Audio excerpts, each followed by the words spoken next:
Talk about the heated mirrors, and the switch for that is over on the door panel right by the mirror switch. It's way to the front. You hit it once, the light blinks. That will stay on for 15 minutes and it shuts itself off. That's good if you just want a quick thaw out in the morning. If you're running in snow, you push the button down and hold it for a second.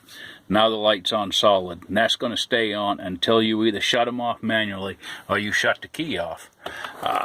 Cruise control, that should never be used if you're on slippery going. That should go without saying. Engine brake, use with caution.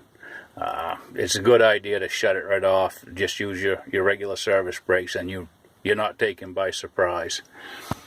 We get over to these two switches. The one on the left here is a diff lock switch. That locks your wheels side to side on the rear end. On this particular truck, it's just the front drive. This other button is a power divider.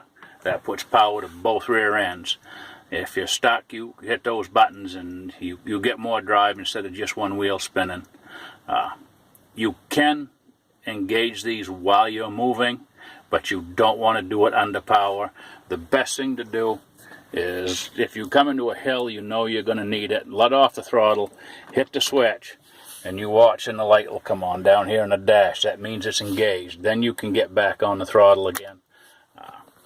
With the other one, the diff lock switch, you can do it, but you want to make sure you're going perfectly straight ahead, because that's going to lock the wheel side to side.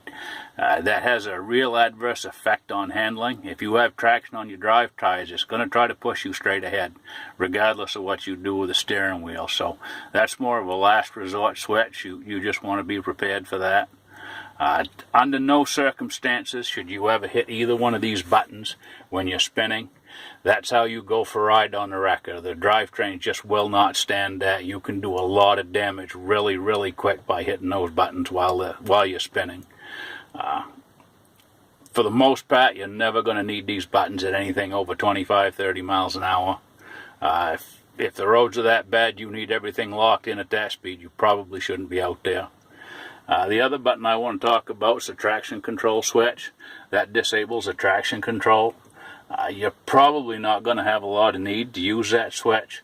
The earlier trucks that we had with automatics and traction control were not that great, to be honest.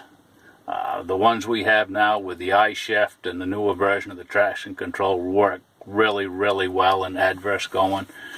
Ease the throttle, don't step hard on it, just let it creep and ease its way out. Ease its way out, and they do a really good job.